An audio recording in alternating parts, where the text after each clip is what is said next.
जिसको जो डाउट हो पूछ सकता है भाई, ऐसा कुछ नहीं है। मॉड्यूल नंबर 5 है ये, है ना। हम लोग ने पढ़ लिया था होलोजोइक। ओके, एक क्वेश्चन आता है दिमाग में, होलोजोइक मोड ऑफ न्यूट्रिशन क्या होता है? जब कॉम्प्लेक्स फूड मॉलिक्यूल्स को ब्रेक डाउन कर दिया जाता है सिंपलर मॉलिक्यूल्स में। और सिंपलर में क्यों चाहिए? ताकि हम उसको डाइजेस्ट कर सकें इजिली। तो उस मोड ऑफ न्यूट्रिशन को क्या कहा जाता है? Holozoic mode of nutrition. बच्चों इसमें एक चीज और याद रखोगे, हमारी जो एलिमेंट्री कैनाल होती है उसकी स्टार्टिंग किस पॉइंट से होती है? माउथ से। माउथ के बाद वो खाना कहाँ जाता है? ऑसोफेगस, जिसको ईसोफेगस भी बोलते हैं। ईसोफेगस। ईसोफेगस का दूसरा नाम क्या है? Food pipe. दूसरा पाइप उसके बगल में कौन सा होता है? विंड पाइप का दूसरा नाम क्या है? ट्रैकिया। अभी रेस्पिरेशन में वो मिलेगा। विंड, अच्छा, ऑसोफेगस के बाद वो खाना कहाँ जाता है? स्टोमक। स्टोमक का शेप कैसा होता है? जे शेप। स्टोमक के अंदर कौन सा एसिड होता है? Hydrochloric acid. HCl का एक फंक्शन बता दो।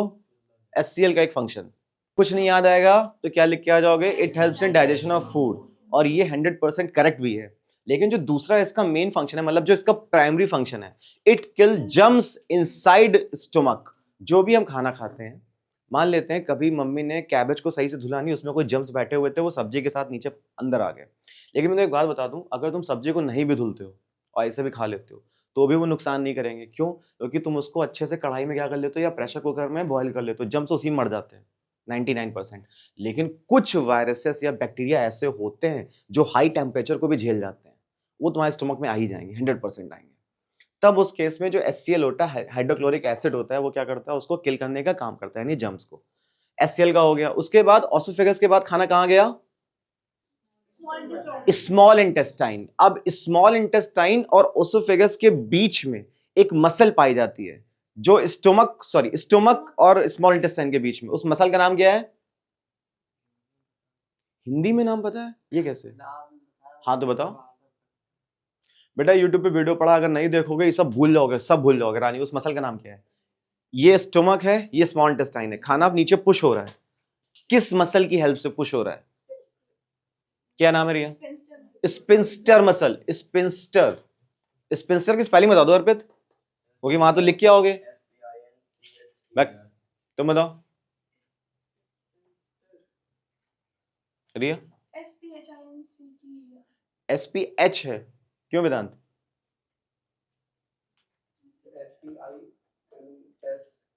बीच में H आता है कहीं, देख लेना।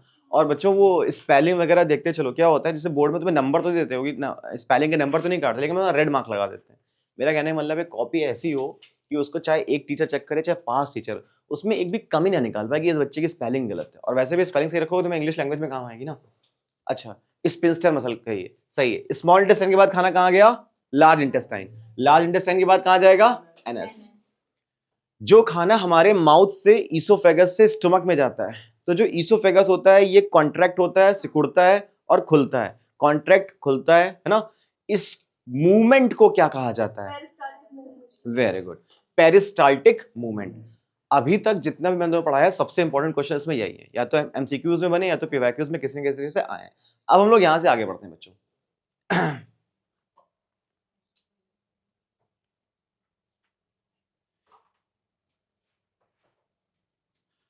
देखो, ये अब यहाँ शायद इस पहले पढ़ा चुका था, इसको रिवीजन भी कर लें। जो फूड है वो माउथ में आया, हम लोग उसको चबाना शुरू करते हैं। यहाँ पर हमारे पास 4 पेयर ऑफ टूथ होते हैं, ICPM, इंसिजर्स, कैनिन, प्रीमोलर और मोलर। ठीक है, ये 4 पेयर ऑफ टूथ होती है। अपना काम शुरू कर देते हैं, स्मॉल साइज में तोड़ना शुरू कर देते हैं। हमको यहाँ पे एंजाइम मिल जाता है, उस एंजाइम का नाम होता है सलाइवरी अमाइलेज, जो स्टार्च को ब्रेक डाउन कर देता है। किसमें? सिंपल शुगर में, है ना। सिंपल शुगर, हमारी बॉडी में सिंपल शुगर तो अब्जॉर्ब होती है। कोई बीमार हो जाता है, जब कोई वीकनेस महसूस होती है तो डॉक्टर क्यों नहीं चीनी पानी दे देता है, तुमको ग्लूकोज देता है, क्योंकि glucose is the simplest form of sugar, है ना, इसीलिए तो ग्लूकोज चढ़ाया जाता है। चबाया, खाना अंदर गया। आगे बढ़ते हैं यहाँ से जल्दी जल्दी। सलाइवरी ग्लैंड अपना काम शुरू कर देती हैं। ठीक है,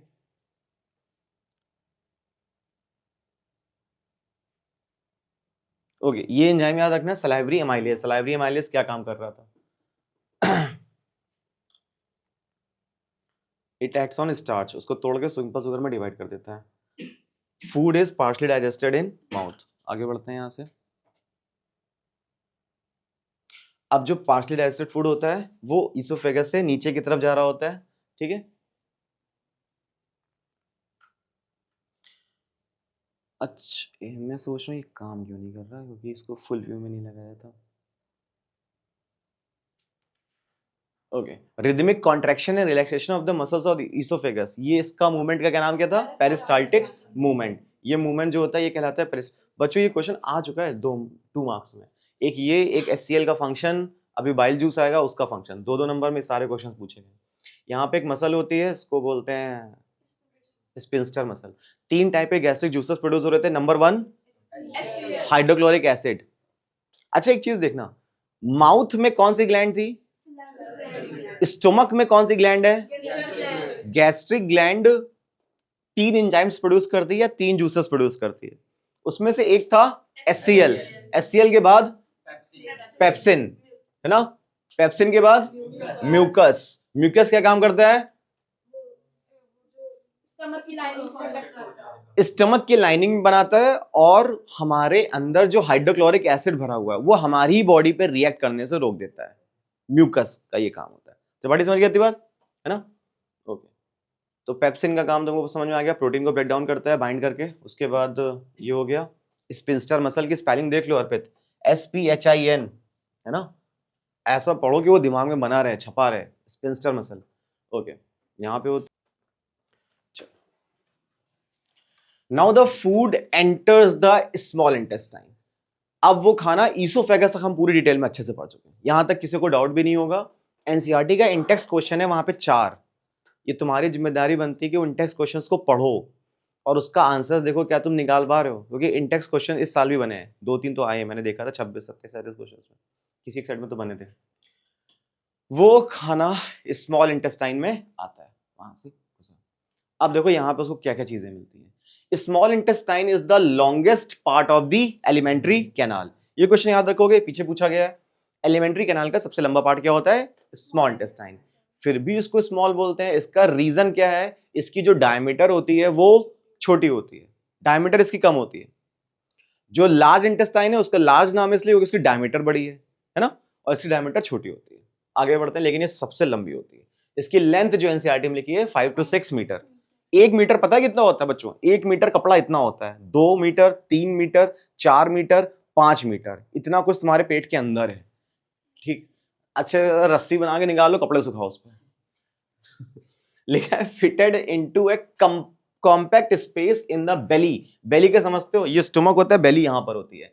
बेली बाय एक्सटेंसिव क्वाइलिंग, ये इंसान की बेली है और इसके अंदर क्वाइलिंग होती है। इसके फॉर्म में क्वाइलिंग का मतलब होता है लिपटा हुआ होता है। कौन? Small intestine. और उसी के बाद उसी के अंदर लार्ज इंटेस्टाइन भी लिपटी हुई होती है वहीं पर ना। ओके, इस जो बेली का पोर्शन है, बेली के अंदर है स्मॉल इंटेस्टाइन, लेकिन अगर तुम बेली और स्मॉल इंटेस्टाइन दोनों को जोड़ दोगे तो वो हिस्सा जो है बॉडी का वो क्या कहलाता है? एब्डोमेन। छोटे बच्चों को जब बॉडी के पार्ट्स पढ़ाए जाते हैं तो उनको एक पार्ट एब्डोमेन भी पढ़ाया जाता है ना? एब्डोमेन का मतलब क्या होता है? स्मॉल इंटेस्टाइन प्लस बेली का पोर्शन को मिला दोगे तो वो एब्डोमेन कहलाता है। तो थोड़े बहुत अपने डाउट्स क्लियर रखना। यहाँ पे ट्विस्ट एंड टर्न्स होते हैं, आगे बढ़ते हैं यहाँ से। It is longer than the large intestine, ये एक फैक्ट है। Because it has a smaller diameter. बच्चों असर्शन रीजन में रीजन याद रखना, डायमीटर वाला, स्मॉल डायमीटर। ओके, ये सबसे इंपॉर्टेंट क्वेश्चन। मैंने तो बताया था पूरा खाना जो होता है इंसान का वो कंप्लीट डाइजेस्ट कहां पे होता है? स्मॉल इंटेस्टाइन में। खाने को डाइजेस्ट होने का क्या मतलब होता है?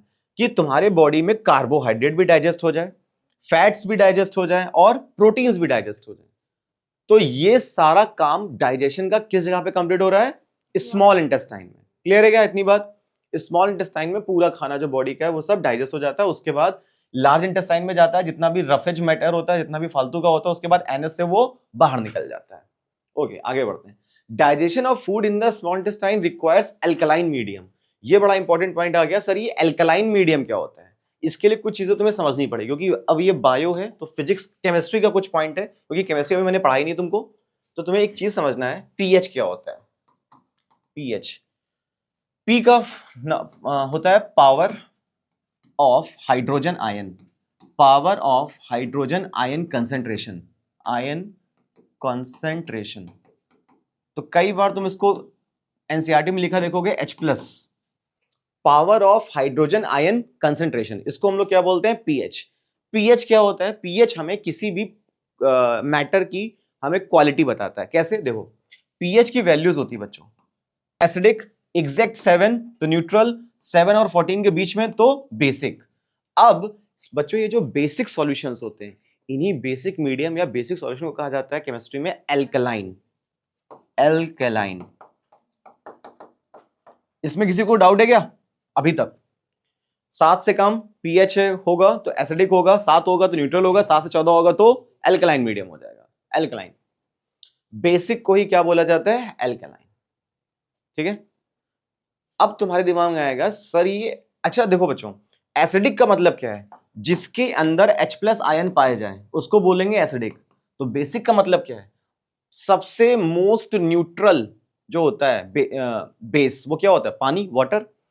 चोट लग जाए तो पानी, गला सूख रहा है तो पानी, कुछ भी है तो वाटर ले लो। भैया वाटर का फॉर्मूला था क्या? H2O में कौन सा आयनिक कंपाउंड छुपा हुआ है? कभी H2O को तोड़ के देखा था? 9th में पढ़ाया था। ये टूटता है H+ और OH- में, इसकी संख्या ज्यादा होती, OH-। इसका मतलब जो बेसिक होंगे उनके अंदर किस चीज की ज्यादा प्रचुरता होगी? OH- की। और एसिडिक कंपाउंड्स में किस आयन की कंसंट्रेशन ज्यादा होगी? H+ की। ये जितनी चीजें बता रहा हूं उसको ध्यान से समझना। एसिडिक होगा तो H+, हाँ। न्यूट्रल, न्यूट्रल तो केवल पानी ही होता है, H2O बस। कभी भी तुम पानी रखो, एकदम प्योर पानी ग्लास में रख लो और पीएच पेपर डाल के देखो तो उसका कलर जो चेंज होगा वो न्यूट्रल के अकॉर्डिंग चेंज होता है। पीएच पेपर के कुछ कलर चार्ट्स होते हैं बच्चों। अब टैबलेट है बचा है, बाकी तो सारी चीजें यूज हो रही हैं। तो मैं तुम्हें एक चीज दिखा देता हूँ, कलर अकॉर्डिंग, कलर ग्रेडिंग बोलते हैं उसको। मेरा पीएच पेपर बहुत सारे थे, पता नहीं कहाँ चले गए, मुझे मिल ही नहीं था, आज भी ढूंढ रहा था मैं। पीएच पेपर कलर देखो, जब तुम कभी पीएच पेपर को किसी भी सॉल्यूशन में डिप करोगे तो इसका कलर चेंज होता है, पेपर का कलर चेंज होता है।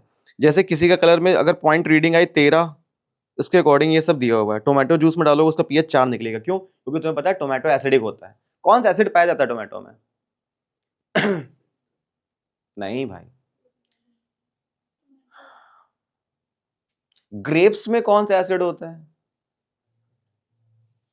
टार्ट्रिक होता है यार, तुम लोग को कुछ नहीं आता। टार्ट्रिक होता है ग्रेप्स में। चलो देखो, ये पीएच स्केल है, 7 से कम एसिडिक, एग्जैक्ट 7 होगा तो कैसा हो जाता है? न्यूट्रल। अगर 7 से 14 होगा तो कैसा हो जाएगा? एल्कलीन या फिर बेसिक हो जाता है। क्लियर है क्या? पानी जो होगा जब पीएच में डालोगे, पीएच को पानी में डालोगे तो उसका कलर कैसा हो जाना चाहिए? ग्रीन। अगर पानी में मिलावट होगी किसी चीज की तो उसका कलर ग्रीन नहीं होगा, या तो ऊपर की तरफ जाएगा या तो नीचे तरफ जाएगा। इससे हमें पता चल जाएगा। क्लियर है क्या? एकदम अगर पीएच का कलर भयंकर रेड हो जाए, इसका मतलब वो सबसे ज्यादा एसिडिक मीडियम में तुमने डाल दिया है। जैसे सल्फ्यूरिक एसिड हो गया, HCl हो गया, इनमें जब पीएच डिप करोगे तो उसका कलर ये हो जाएगा। क्लियर है क्या? अब तुमको समझ में आ गया। मुझे इतना इसलिए बताना पड़ा क्योंकि तुम्हारे पास एक नया टर्म मिल गया कि स्मॉल इंटेस्टाइन का जो मीडियम होना चाहिए वो कैसा होना चाहिए? एल्कलाइन। तुम्हें लग रहा होगा सर इसकी जरूरत क्या पड़ी? क्यों? क्योंकि जो स्टोमक का मीडियम था वो कैसा था? एसिडिक। उसका पीएच कितना रहा होगा? सोचो, 7 से कम। जब तुम उसमें क्वेश्चन आएगा कि बोर्ड में सेशन में पूछा गया कि स्टोमक की पीएच की वैल्यू क्या होती है, लेकिन केमिस्ट्री तुमने अभी पढ़ी नहीं इसलिए तुम्हें शायद नहीं पता।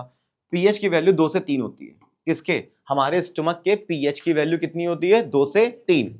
मतलब ये भयंकर एसिडिक मीडियम है। जो खाना यहां पे डाइजेस्ट हो चुका है उसको अब न्यूट्रलाइज होना है। न्यूट्रलाइज, उस न्यूट्रलाइज को बोला गया एल्कलाइन मीडियम। अब ये एल्कलाइन मीडियम तुम्हें कौन प्रोवाइड कर रहा है? Small intestine. क्या ये बात क्लियर हो गई? अभी किसी को डाउट है एल्कलाइन में? क्योंकि अब हम इसके आगे बढ़ेंगे, मुझे उम्मीद है मैंने बहुत अच्छे से बताया। अभी भी किसी को डाउट है पूछ लेना यार, एल्कलाइन वगैरह क्या है। फिलहाल स्टोमक का पीएच था एसिडिक, उसको खाने को आगे बढ़ना है, स्मॉल इंटेस्टाइन में जाएगा, तो स्मॉल इंटेस्टाइन का मीडियम कैसा बनना पड़ेगा? एल्कलाइन या फिर बेसिक मीडियम बनाना जरूरी है। तो ये काम करेगा कौन? आगे देखते हैं। So the food received from the stomach has to be first made alkaline. उस खाने को हमें एल्कलाइन बनाना पड़ेगा। Now how does it happen? अब यही हमको पढ़ना है एनसीईआरटी के अकॉर्डिंग, ये कैसे हो रहा है। खाना जाता है, स्मॉल इंटेस्टाइन में चला जाता है। अब देखो बच्चों, यहां पर तुम्हें एक एकदम नई ऑर्गन दिख रही होगी ग्रीन कलर की। अभी तक तो तुमने ऊपर स्टोमक देखा था, स्टोमक के नीचे तुमने स्मॉल इंटेस्टाइन देखा।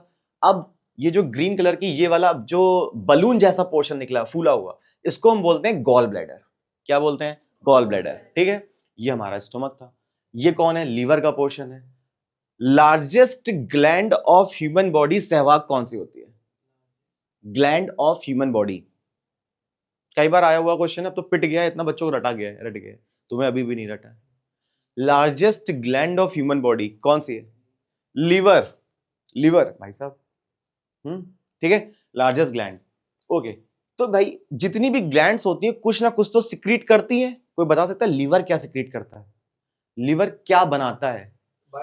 Very good, bile juice. बहुत इंपॉर्टेंट क्वेश्चन है बच्चों, और दो क्वेश्चन में डिफरेंस याद रखना तुमसे। अभी वैसे स्लाइड में आएगा ही। लीवर प्रोड्यूस कर देता है बाइल जूस। क्या बनाता है? Bile juice. याद करते चलना, ऊपर कितने जूसेस पड़े थे, लीवर ने कौन सा जूस प्रोड्यूस किया? लीवर बना देता है बाइल जूस। लेकिन ये तो सिर्फ बना रहा है भाई, ये बाइल जूस कहीं स्टोर भी तो हो रहा होगा। कहां जाके स्टोर होता है? इसी गॉल ब्लैडर में। इसका मतलब दोनों के फंक्शन अलग अलग हो गए। लीवर क्वेश्चन था विच ऑर्गन, ये सारे पीवाईक्यू क्वेश्चन है, which organ secretes bile juice. तो तुम्हारा आंसर क्या हो जाएगा मानवी? सिक्रीट्स का मतलब है क्रिएट करना, कौन बनाता है? तो आंसर हो जाएगा liver. But if the question comes like which organ, अब यहां पे क्वेश्चन हो जाएगा स्टोर्स। बाइल जूस बनने के बाद स्टोर कहां होता है? तो जो फूला हुआ पोर्शन होगा, जिसके पास जगह होगी, वहीं पे जाके वो स्टोर हो जाएगा।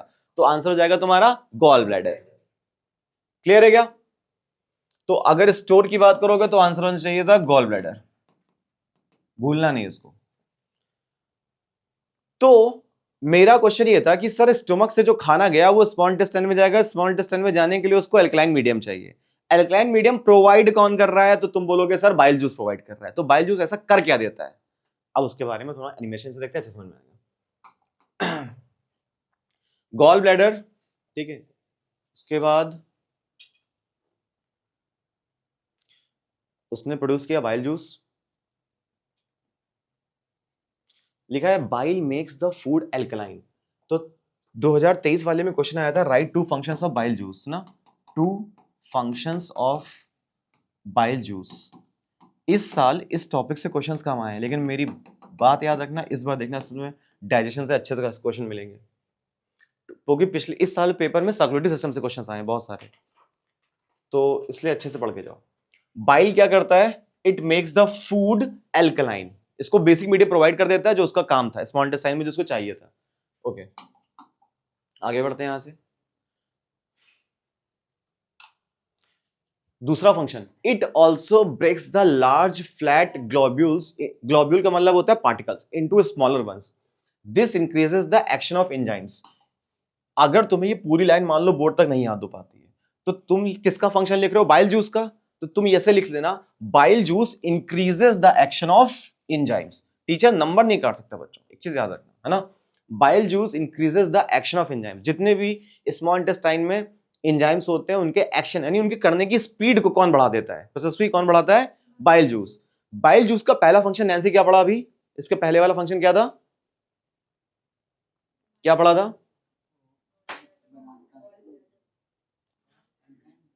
एल्कलाइन बनाता है। बाइल जूस खाने को एल्कलाइन बना देता है। दूसरा फंक्शन क्या पढ़ा? एंजाइम्स की एक्टिविटी को बढ़ा देता है। क्लियर है?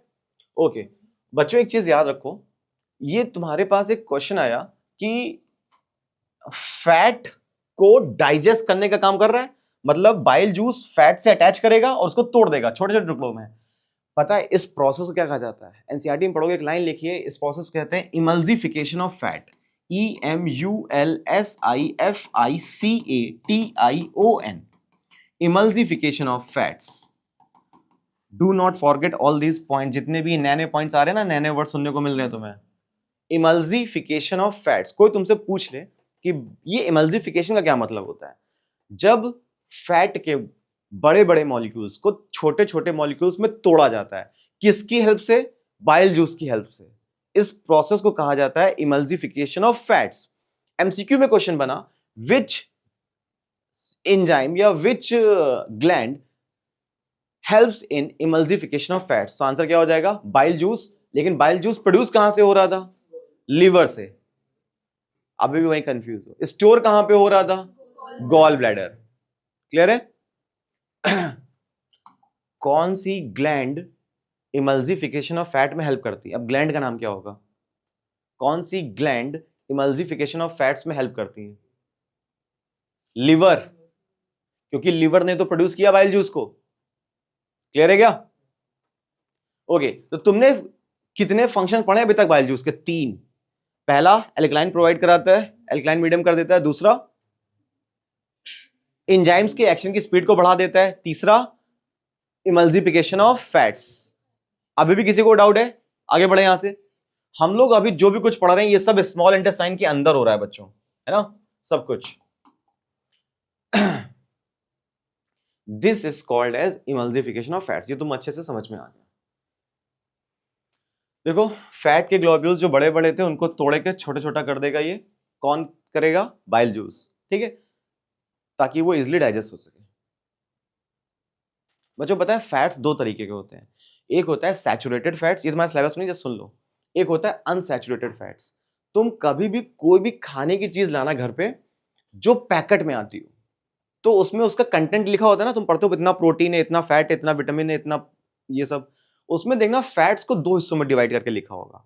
तुम एक अंकल चिप्स का पैकेट ही क्यों ना खरीद लो, तो उसमें देखना एक ऊपर लिखा होगा सैचुरेटेड फैट, सैचुरेटेड, ये हमारी बॉडी में डाइजेस्ट हो जाते हैं, और दूसरा लिखा होता है अनसैचुरेटेड फैट, अनसैचुरेटेड। तुम कोई भी चीज खा रहे हो, अगर उसमें इस अनसैचुरेटेड फैट की क्वांटिटी ज्यादा है तो वो हमें अवॉइड करना चाहिए, है ना, याद रखना। 11th क्लास से फैट्स को अच्छे से, भाई पॉइंट से मार दिया मच्छर मैंने। अब आते हैं, एक नई तुम्हें ग्लैंड मिलती है, उसका नाम है पैनक्रियाज। ठीक, पैनक्रियाज अपना काम कर रही है और ये गॉल ब्लैडर अपना काम कर रहा है। ये दोनों एक जगह पे मिलते हैं, इसको बोलते हैं डक्ट। कभी भी बायो में तो कोई तुमसे पूछे डक्ट क्या होता है, डक्ट का मतलब होता है छेद, होल, है ना। डक्ट, जैसे तुमने पढ़ा था ह्यूमन जो हार्ट होता है 4 चैम्बर्स में डिवाइड होता है, ये चारों चैम्बर्स आपस में डक्ट से जुड़े होते हैं, पढ़ा होगा कभी कभी ना कभी। ठीक है, अब इन पैनक्रियाज और इनका सिक्रीशन आके एक डक्ट में जुड़ता है, इसको बोलते हैं कॉमन डक्ट। आगे बढ़ते हैं यहां से। लिखा है the pancreatic juice has 3 digestive enzymes. अब मोस्ट इंपॉर्टेंट टॉपिक शुरू हुआ और सबसे ज्यादा कंफ्यूजिंग टॉपिक, जहां तुमने या तो कोई ट्रिक बनाई इनको लिखने की तो तुम्हें याद रहेगा। तुमने देखा स्मॉल इंटेस्टाइन के अंदर 2 लोग मिल रहे हैं, एक तो बाइल जूस मिल रहा था और दूसरा पैनक्रियाज, पैनक्रियाज जो एंजाइम्स रिलीज करेगी। लिखा है पैनक्रियाज से पैनक्रियाटिक जूस रिलीज होता है। पैनक्रियाज ने क्या रिलीज किया? Pancreatic juice. स्टोमक में कौन सी ग्लैंड थी? Gastric gland. गैस्ट्रिक ग्लैंड ने कितने जूस प्रोड्यूस किए थे? 3। उन 3 जूसेस के नाम क्या थे आदित्य? पेप्सिन। इसी तरह से बच्चों जो पैनक्रियाज होगा, पैनक्रियाज पैनक्रियाटिक जूस रिलीज करता है, उस पैनक्रियाटिक जूस में कितने एंजाइम्स होते हैं? 3। हर एंजाइम का अपना नाम और हर एंजाइम का अपना फंक्शन। पहले ये क्वेश्चन मैचिंग में भी आ चुका है, एमसीक्यू में तो आता ही रहता है। पहला आता है ट्रिप्सिन। ट्रिप्सिन का फंक्शन क्या होता है बच्चों? Trypsin digest proteins into amino acid. तुम कहोगे सर इसका क्या मतलब है? हमारी बॉडी में डायरेक्टली प्रोटीन डाइजेस्ट नहीं कर सकते, प्रोटीन्स को तोड़ना पड़ता है अमाइनो एसिड्स में। हमारी बॉडी में अमाइनो एसिड डाइजेस्ट, और ये काम कर कौन रहा होता है? Trypsin, TRYPSIN। इसकी कोई ट्रिक बनेगी क्या तुमसे? सिन का मतलब होता है पाप, है ना, और कुछ बना लो, आमिन, प्रो आमिन, आमिर खान प्रो है सिन करते हुए। ठीक है, ट्राई प्रो, कुछ भी बना लो भाई अपने हिसाब से। मेरी वाली थोड़े वल्गर बन रही इसलिए नहीं बोला। सारी ट्रिक्स ना जब मैं तुमको पीडीएफ भेजूंगा, पीडीएफ तो पीडीएफ में ट्रिक नीचे लिखी होगी, थोड़ी सी वल्गर होगी लेकिन तुम्हें बहुत जल्दी याद हो जाएगा उसको याद करके, है ना, उसको देखते ही। जितने भी एंजाइम्स अब तक आए हैं सबकी एक पीडीएफ में तुम्हें दे दूंगा अलग से, सेपरेट है, क्योंकि मुझे पता है उससे क्वेश्चन बनेगा। ट्रिप्सिन क्या काम करेगा? प्रोटीन को तोड़ देगा, किसमें? अमाइनो एसिड्स में। प्रोटीन को, प्रोटीन के मॉलिक्यूल्स होते हैं, इस पे जाके बाइंड होते हैं और उसके बाद वो छोटे छोटे छोटे छोटे मॉलिक्यूल्स में टूट जाते हैं। ऐसा ही अभी एक पीछे कोई व्यक्ति काम कर रहा था जिसका नाम था पेप्सिन। पेप्सिन क्या कर रहा था? Very good. अभी देखते हैं, प्रोटीन इस पे जाके बाइंड होता है और अमाइनो एसिड्स में टूट जाता है। अब जो दूसरा एंजाइम आया उसका नाम है लाइपेज, LIPASE, लाइपेज। तो तुम बारात में आई हो क्या? बड़ी फुर्सत में बैठी हो। समझती चलना बेटा, और वो वीडियो देख लेना जरूर से, है ना, तुम्हें जल्दी से रिकॉल हो जाएगा। हमारी जो मेमोरी चलती है ना, ऑडियो विजुअल चलती है। भगवान ने 6 सेंसेस तभी तो दिए ना, 5 सेंसेस, सॉरी 6 तो हमारी ये वाली है। सेकंड जो होता है लाइपेज। अब लाइपेज का फंक्शन देख लो क्या करता है। Lipase digest fats into fatty acids.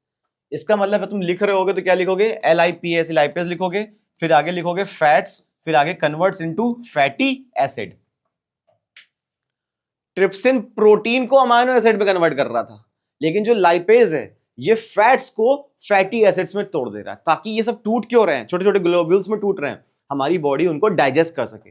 हम फैट्स को डाइजेस्ट नहीं कर सकते, हम प्रोटीन को डायरेक्टली डाइजेस्ट नहीं कर सकते, उनको स्मॉलर ग्लोब्यूल्स में टूटना पड़ता है, जो कि ये एंजाइम्स काम कर रहे होते हैं। कल मैंने क्वेश्चन पूछा था परसों, एंजाइम्स क्या होते हैं, इतने बार बार ये वर्ड आ रहा है enzyme enzyme enzyme enzyme. Enzyme होता क्या है?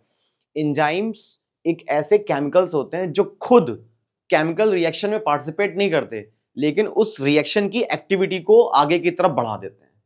मैंने क्या बताया, enzymes do themselves not participate in the chemical reaction but they speed up the process of chemical reaction. Enzymes खुद कभी भी किसी केमिकल रिएक्शन में पार्टिसिपेट नहीं करते, बस उस रिएक्शन के जो रिएक्शन का रेट होता है उसको आगे की तरफ बढ़ाता है। पता होना चाहिए एंजाइम्स क्या होता है, बार बार ये वर्ड आ रहा है एंजाइम एंजाइम एंजाइम।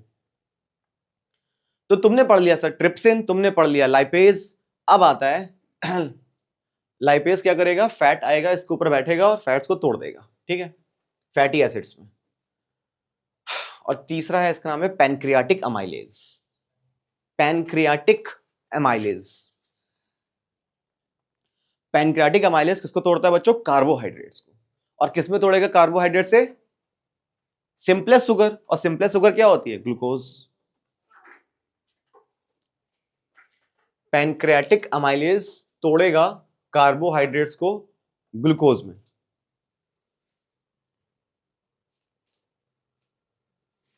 कार्बोहाइड्रेट्स को तोड़ देगा ग्लूकोज में। ऐसा कब होगा, जब ये आके इस पे बैठेगा, कंबाइंड होगा, ब्रेक हो जाएगा। अब तुम्हारे पास तीनों एंजाइम्स अच्छे से क्लियर हो गए। ये तीनों एंजाइम्स कहां पे पाए जा रहे हैं, वैसे तो पाए जा रहे हैं स्मॉल इंटेस्टाइन में, लेकिन इन तीनों एंजाइम्स को सिक्रीट कौन कर रहा है, पैनक्रियाटिक जूस। और पैनक्रियाटिक जूस को कौन सिक्रीट कर रहा था, पैनक्रियाज। और पैनक्रियाज क्या है, पैनक्रियाज ग्लैंड का नाम है, GLAND, ग्लैंड। पैनक्रियाज ग्लैंड का नाम है, जो खुद सिक्रीट कर रही थी पैनक्रियाटिक जूस। और पैनक्रियाटिक जूस खुद सिक्रीट कर रहे थे 3 तरीके के एंजाइम्स। अभी यहां तक किसी को डाउट है क्या, किसी भी टॉपिक पे या कुछ भी तुम्हारे मन में आ रहा हो, ठीक, एक बार घर पे जाके स्टडी करोगे फिर डाउट्स आएंगे। अब हम लोग फाइनली देख लेते हैं कि कॉम्प्लेक्स फूड को सिंप्लीफाई होना पड़ता है किसमें, कार्बोहाइड्रेट्स में, फैट्स में और प्रोटीन में। ये खुद टूटते हैं किसी की मदद से, है ना। कॉम्प्लेक्स फूड टूटेगा किसमें, सिंपल फूड में। स्टार्च किसमें टूटेगा, सिंपल शुगर में, ग्लूकोज में। फैट्स किसमें टूटेंगे, फैटी एसिड्स में। प्रोटीन्स किसमें टूटेंगे, अमाइनो एसिड्स में। अगर तुमको ये चार्ट अच्छे से याद है ना, तो तुम कई बार लॉन्ग क्वेश्चंस भी बना ले जाओगे। नोट मत करना, बाद में अपना वीडियो देख लेना, नोट कर लेना। कार्बोहाइड्रेट्स को ग्लूकोज में तोड़ने का काम कौन कर रहा था, स्टार्च को ग्लूकोज में तोड़ने का काम कौन कर रहा था, सैलिवरी अमाइलेज, मुंह में हो रहा था। फैट को फैटी एसिड्स में तोड़ने का काम कौन कर रहा था, लाइपेज, अभी तो पढ़ा था लाइपेज। प्रोटीन को अमाइनो एसिड्स में तोड़ने का काम कौन है, ट्रिप्सिन, TRY, ट्रिप्सिन। अब तुम्हें धीरे धीरे चीजें ओवरव्यू क्लियर हो गया, है ना। ये सारा काम हमें स्मॉल इंटेस्टाइन में तो करना ही पड़ेगा।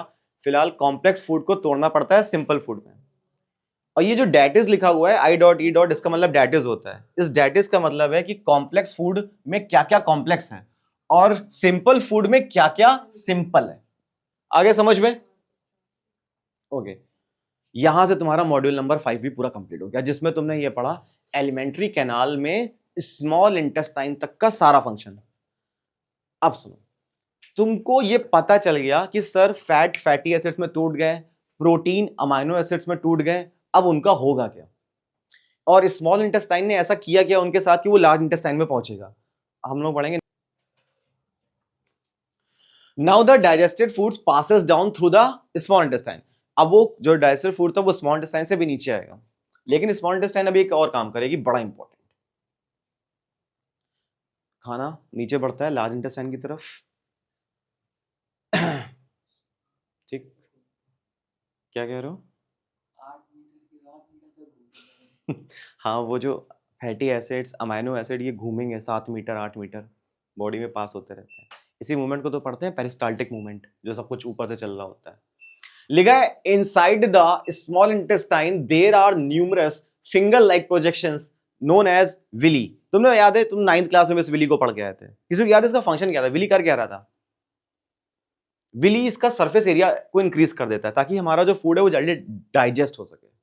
क्या करता है विली? सरफेस एरिया को इंक्रीज करने का काम करता है ताकि फूड डाइजेस्ट हो सके, ठीक है। ये देखो स्मॉल इंटेस्टाइन की जो इनर लाइनिंग होती है वो finger like projections, finger like projection समझ गए ना, उंगली की तरह उठे हुए थोड़े थोड़े प्रोजेक्शंस होते हैं स्मॉल इंटेस्टाइन।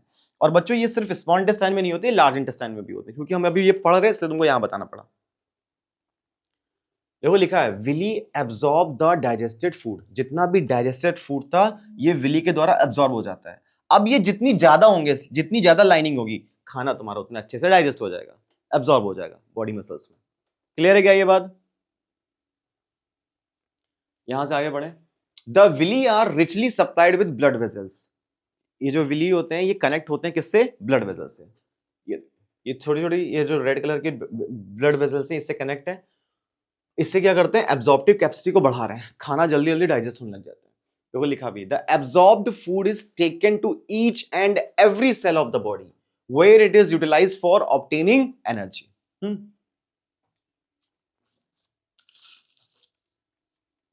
वो स्विच ऑन करो जरा सहवाग, फैन वाला।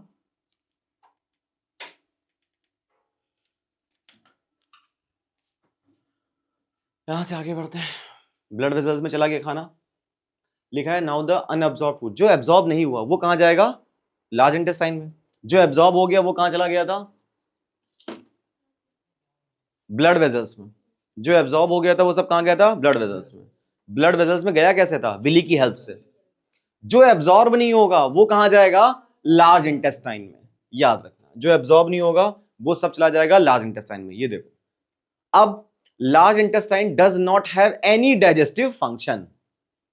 अब यहां पे एटलीस्ट कोई एंजाइम तो नहीं है जितने हम लोग ऊपर पढ़ के आ गए। इसकी लेंथ देखो कितनी लिखी है?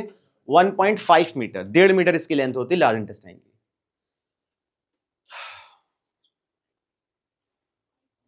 लार्ज इंटेस्टाइन में भी क्या पाए जाते हैं? विली, वही जो स्मॉल इंटेस्टाइन में पाए जा रहे थे। क्या होते हैं ये? Finger like projections, surface area को बढ़ाने का काम करते हैं ताकि जल्दी जल्दी बाहर निकल जाए। रेस्ट ऑफ द मटेरियल जो बिल्कुल डाइजेस्ट नहीं होता, हम लोगों को एनएस के थ्रू वो बाहर निकल जाता है। इस मटेरियल को बायोलॉजी में कहा जाता है, क्या बोलते हैं? फीकस। ठीक है, फीकस की स्पेलिंग पता है क्या? FAECUS बोलते हैं, फीकस। ठीक है, जितना भी मटेरियल होगा। अब आता है नेक्स्ट क्वेश्चन, ये बड़ा इंपॉर्टेंट था। एक मसल होती है जिसके थ्रू लार्ज इंटेस्टाइन से बाहर खाना एनएस के थ्रू बाहर निकलता है। उस मसल का नाम है एनल स्पिंस्टर। स्पिंस्टर की स्पेलिंग फिर याद रखोगे, anal sphincter. The exit is regulated by the muscle known as anal sphincter. Process भी समझ गए अच्छे से?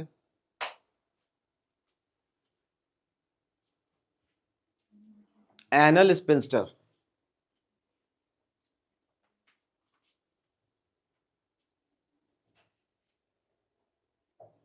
जब कभी नंबर 2 नहीं हो रही होती सही से, पूरी जोर लगा देते हो, जान लगा देते हो, तब कौन सी मसल में खिंचाव आता है? Anal sphincter muscle. याद रखना नेक्स्ट टाइम।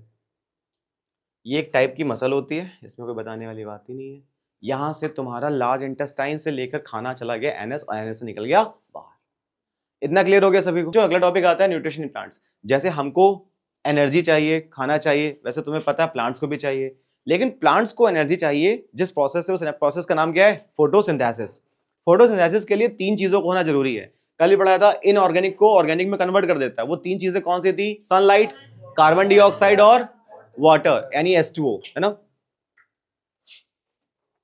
ओके, ये अपना खाना खुद बनाते हैं फोटोसिंथेसिस से। आगे इसको जल्दी से खींचेंगे।